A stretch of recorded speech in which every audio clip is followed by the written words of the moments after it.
အာရခပြည်ပုံနှကြမြို့နယ်မှာမနေ့ကဧပြီလ29ရက်နေ့ကမိုးတိထန်စော်ရောသွမ်းမှုနဲ့အတူလိပြင်းတိုက်ခတ်မှုတို့ကြောင့်စစ်ပေးဆောင်စခန်းတွေမှာနေအိမ်အဆောင်ရှုပ်ပျက်စီးသွားတယ်လို့သိရပါဗျ။မနေ့ကဧပြီလ29ရက်နေ့ညနေ9:00နာရီကျော်ခန့်မှာအာရခပြည်ကမြို့နယ်အရှို့ကိုမိုးသက်လိပြင်းတိုက်ခတ်မှုကြောင့်ပုံနှကြမြို့နယ်မှာရှိတဲ့စစ်ပေးဆောင်စခန်းတွေအတွင်းနေအိမ်အဆောင်20ထက်မနည်းဟာပျက်စီးသွားခဲ့တယ်လို့စစ်ပေးဆောင်အရေးကူညီကိစ္စလုပ်ပေးနေသူလေးဖြစ်တဲ့ပုံနှကြလူငယ်များအစည်းအရုံးဥက္ကဋ္ဌကိုပြည့်ဖြိုးနိုင်ကပြောပါရယ်ပြာစီဆုံးရှုံးမှုကတော့ဒီလုံးဝပီမီပါမှာဘယ်လိုဟာဆိုတော့အင်ဂျင်20လောက်ပါမလိုက်နဲ့ရရင်ကတော့လုံးဝမလားလိုက်ဆိုပါလုံးဝနမိကဒီတိုက်ပါအားလုံးပီဝဲလာဆိုပါလုံးဝဆောက်လို့မလိုက်ဆိုပါကြီးအမိုးပွန်းရဲနောက်ထပ်အင်ကွန်မိုဒီလန်ကရအင်ကွန်ဒီဇိုင်းလန်ဟာဆိုရောင်းနေကြကြီးအင်က3လ5လောက်ရှိပါတယ်မိုးသက်လီပြင်းဟာတနအီနီးပါးကြာတိုက်ခတ်ခဲ့တာကြောင့်အခြားစစ်ဆောင်စခန်းတွေမှာလည်းပျက်စီးဆုံးရှုံးမှုတွေရှိနိုင်တယ်လို့ဆိုပါတယ်။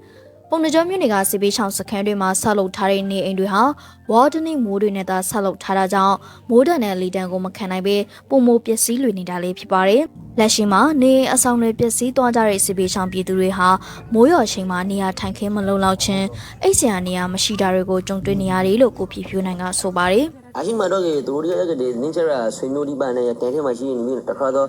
အိမ်မှာပို့လိုက်တဲ့လူဒီအင်ကောင်းဒီမှာပန်းနဲ့ပဲမိုးရီဇုံနဲ့နေကြရဲနောက်ထပ်နေပြီးဒီတချို့ခိုလိုလိုရတဲ့နေရာဒီမှာနေပြီးလောလောဆယ်ရိုင်ခိုလိုနေကြပါလေသူတို့မှနေပြီးဒီအင်ဆောင်ဖို့အဆောင်မပရေကဲဆိုကနေပြီးလုံးဝအဆောင်မပရေဖန်နေပါရဲ့မိုးသက်လေပြင်းတိုက်ခတ်မှုတို့ကြောင့်ပျက်စီးသွားတဲ့နေအိမ်အဆောင်တွေကိုပြန်လည်ပြုပြင်ဖို့လည်းလိုအပ်နေပြီးထပ်မံပြီးတော့မိုးသက်လေပြင်းတွေတိုက်ခတ်လာမှာကိုလည်းစစ်ပေးဆောင်ပြည်သူတွေအနေနဲ့စိုးရိမ်ပူပန်လျက်ရှိနေကြပါတယ်။